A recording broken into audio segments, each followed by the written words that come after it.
Join us for an ADV day trip as we travel from Long Island to Massachusetts to ride Section 3 of the Northeast BDR. If you've ever wondered what a ride like this is really like, the miles, the timing, the rhythm of the day, or you've thought about joining us on a future ride, this one's for you. And if you're simply looking for a little more adventure, we hope you'll come along. Klaus has a strict pre-ride checklist, then we're off.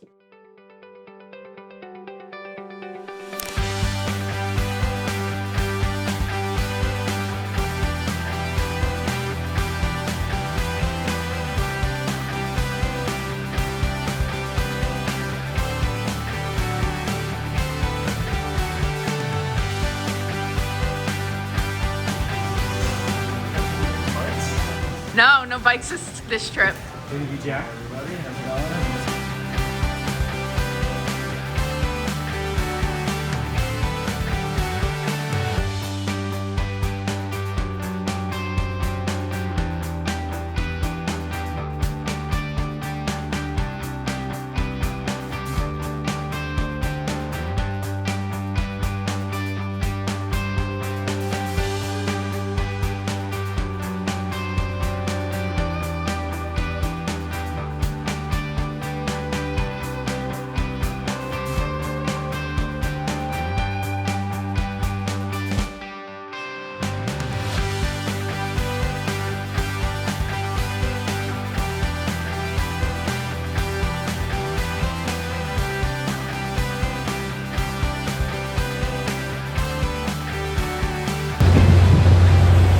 Here we go. Northeast BDR day trip, Section 3. Here we come.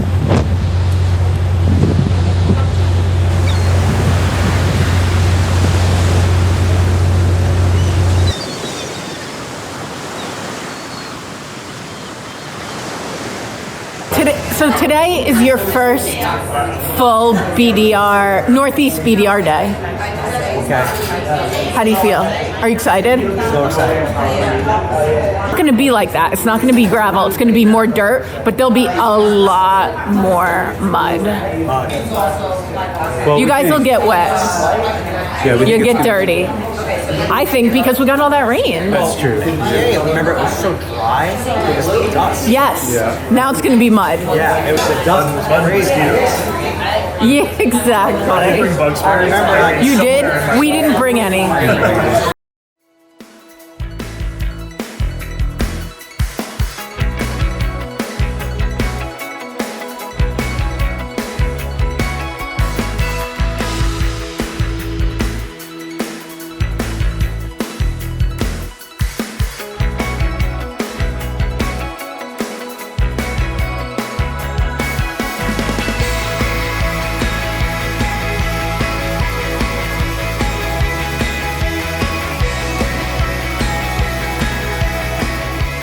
Once we reached Connecticut, we hopped on the highway towards Section 3 in Monroe, Massachusetts. While there were a few closer places to join the BDR, we wanted to start in Beartown State Forest. It makes for a great warm-up before continuing on to October Mountain and Monroe State Forest. Not long after joining the route, we pulled into the Roadside Cafe for one last good meal before settling into the day on the trail. Is someone yawning? Oh, I thought it was Clay. Haven't even begun and we're tired. We're yawning.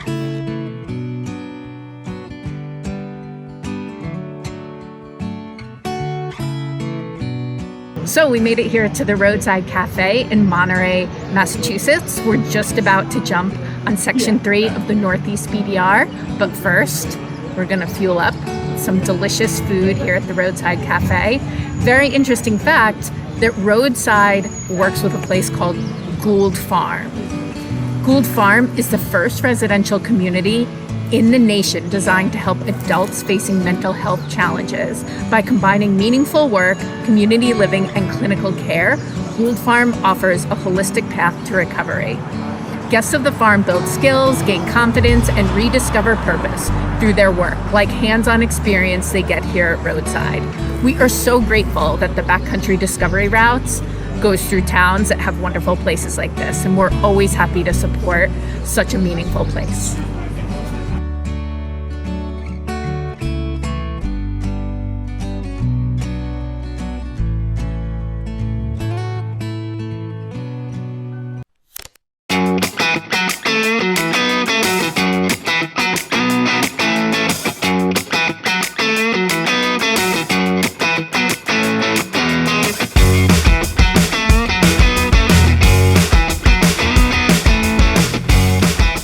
You okay over here, Braverman? You think you got it?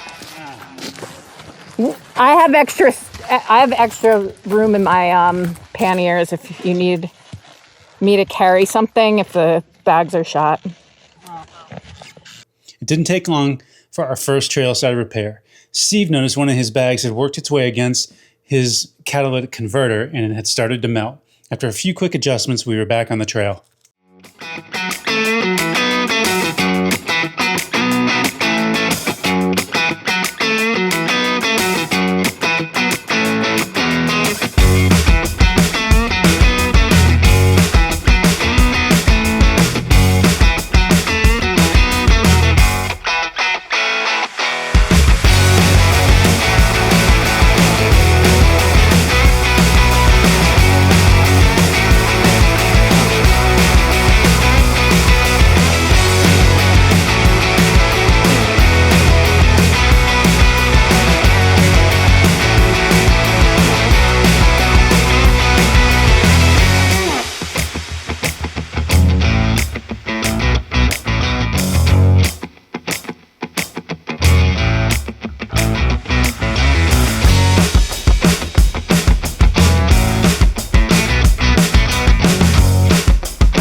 I know.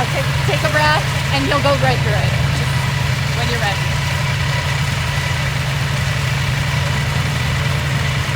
Keep up your momentum. Keep going. Go. You got it. Yep.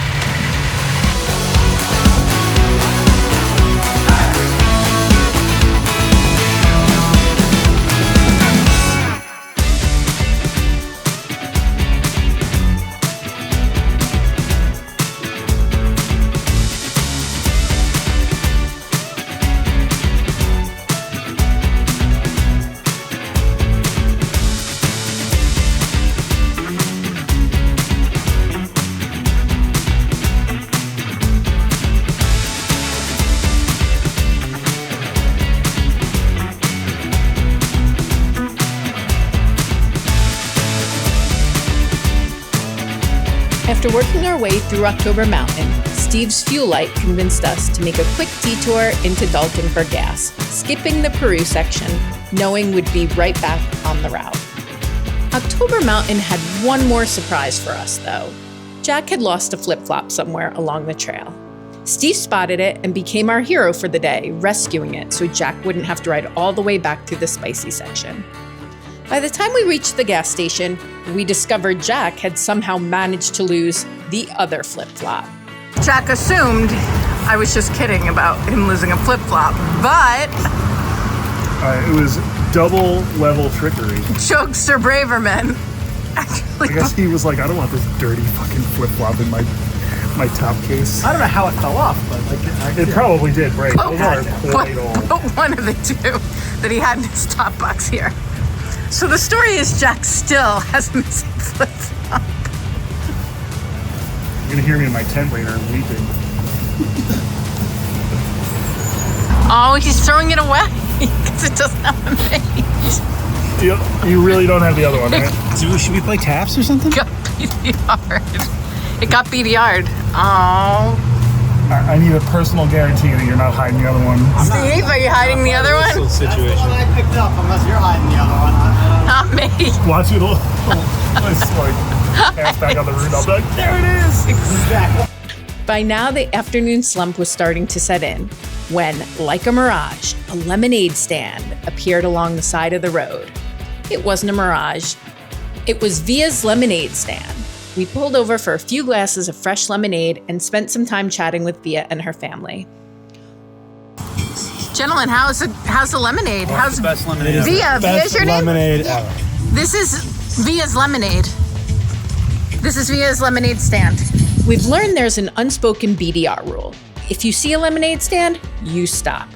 Somehow this wasn't even our first BDR lemonade stand.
final miles on the BDR took us into Monroe State Forest along the Vermont border.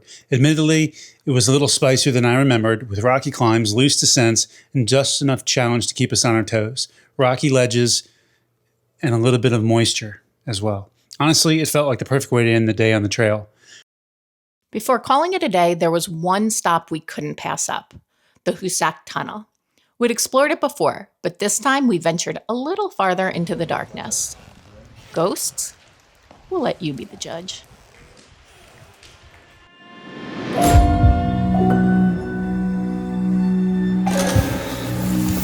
What are we doing now, team? Trespassing. Trespassing. Of course, that's Steve's answer. We're looking for ghosts, obviously. Well, who's that right behind you? It's my friend Ghost. His name's Ghost? Yeah, oh, Casper, exactly. It's Patrick Swayze. It's the Swayziest.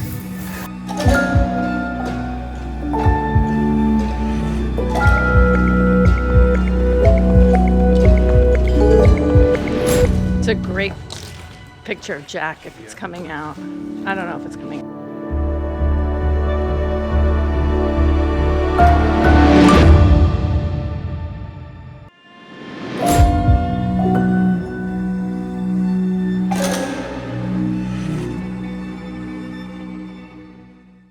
With the afternoon winding down, none of us were quite ready to head home, so we grabbed a campsite at the DAR State Forest in Goshen and pointed the bikes towards dinner.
A few more beautiful dirt roads led us to the Lake House Tavern in Ashfield, where we enjoyed a great meal as the sun set over the lake before making our way back to camp, arriving just in time to set up before dusk.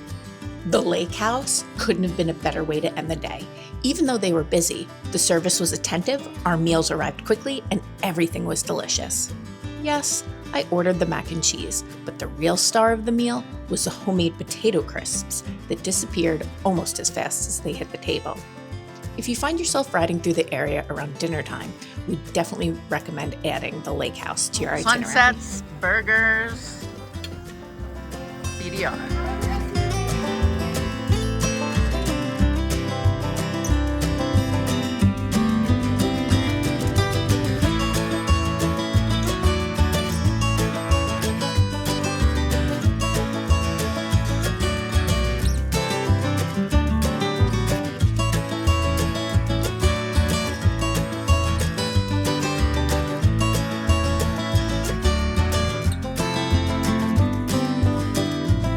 Thank you so much. Oh my gosh, we could have never done that on our bikes. I'm filming you because you're our hero of the evening.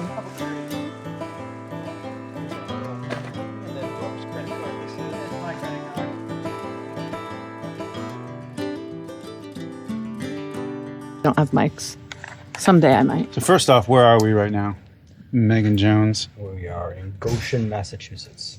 at a nice campground. The Daughters of the American Revolution campground. I think Yes. it's a nice campground. We came in the dark, so it's kind of hard to tell. It looked nice. It looked fine. Everything was freshly paved. There was no one. We have camping neighbors, but they seem very polite. And I got really psyched when he said that we were going to hear the owls all night. Me too. I bet people see motorcycles roll in, they're like, oh God. I bet. Yep, When we see totally. people near our campsite, we're like, oh God. After a good night's sleep, we eased into the morning. I got a small fire going while Clay put the hot drinks on, and we enjoyed one last slow morning before packing up for the ride home.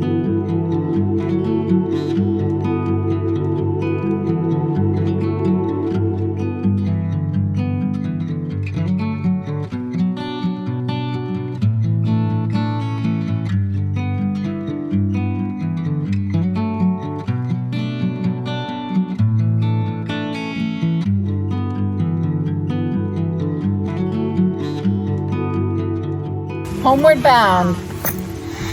Amazing trip. That's right. What did we Day do? trip. Overnight trip. Overnight trip. We camped. Yeah. It was great. Time is it? It's the best. 8:12, or is it 9:12? It's 8:12. Awesome campsite here in Goshen, Massachusetts, in the DAR State Forest. What's DAR stand for? Daughters of the American Revolution.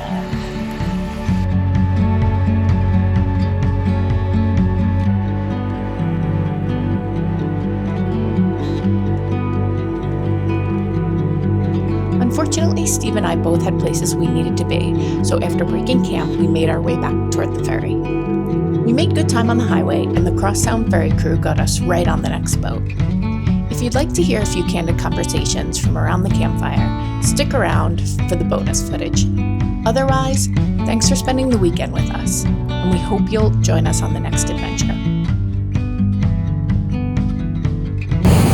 at that. Spooky Widow's Bay City.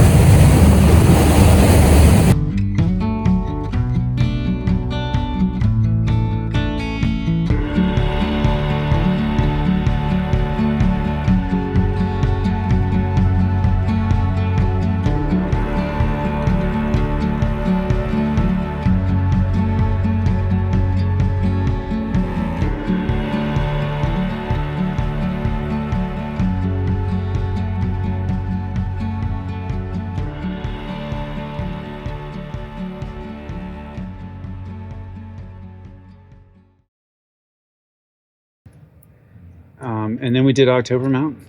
Yeah, gentlemen. So yeah, what do you guys think of that? That is BDR proper, not an expert section, but just BDR. That was the ups and downs, puddles, and then the first section that was uphill rocky. Then we paused at the reservoir. that was fine. I didn't mind that at all. Then the second section. The second section was way more aggressive, and the rocks were much larger, and that's where I guess that I heard my skid plate hit the rocks hard a couple of times, and I was grateful that it was there. Like rocks bouncing off of it, or you slamming into the rocks? Slamming into the rocks, like Oh, the yeah. bike bottoming out on the rocks. Yeah, Bang! yeah. Like, oh. Yeah. No, I'm glad you had fun. Everyone did really good. And you should feel good about how you rode. Everyone, it's even, especially you, Megan Jones. Droney did good. We had our little Droney follow us. So it followed Megan. Neo. Well, it followed me, and it crashed, of course. And then it Because followed Clay Megan. rides because you ride too quick for it, I think. You're too fast. Hey, BDR's tough for everybody. Yeah, exactly. Even Neo. Yeah, so I was riding my ride. It was too fast. There was one point where I almost dropped my bike, and it was at like a 45-degree angle. Ooh, that's hard. That's usually Better to just Like, let it go. Yeah, Well, yeah, my brain says that, but my heart says no. no. I was dropping exactly. the bike taking out the truck when we came home from Pennsylvania. Yeah. I was rolling it down the ramp, and the one ramp kicked out, and I don't know how I got it down on the ground without dropping it. But Well, that's the good thing is it'll always end up on the ground. yeah, That's it. That's it. To say. You're on the biggest bike too, right? Yes. the heaviest. The heaviest bike. Yeah. Yeah, I'm really, I feel better than I've ever felt in my life on that thing, and just riding off road in general, and trusting the bike more, and just learning it. And like, I don't know, like last year I had the ankle injury and I was just so scared of everything. Like this year I'm just like, all right, body feels good, but like, yeah, not scared. Now I'll probably drop it tomorrow or something, but I drove my bike today. but- You'll be okay. yeah, it's just, I just am able to really have a good time. Like this is my second favorite BDR trip of my life. Do you feel that? Yeah. Other than Texas. I think Texas and New Mexico, riding for 12 days straight in unknown terrain, you had to get confident and enjoy it. That was my so question. So that, I think honestly it was that trip that like 12 days that like just put me on a different level this year. Wait, Steve's wearing his fun sweatpants. Where have we seen those before, Steve? Where have we seen those sweatpants before? Some sort of retirement community. No, I think we've seen them hanging off the back of his motorcycle in Pennsylvania. I think they got soaked by his poor choice of hacking. Yes, that was definitely a poor choice of hacking. Yup. But I learned from my mistake and didn't do it again. Exactly. That's what this riding's all about. That's why it's kind of fun. You learn. I don't know. Like I said, 4 years, I'm still learning. Like that's kind of what makes it fun. Is that every trip's so different. There's so much to learn. You learn every time you go out.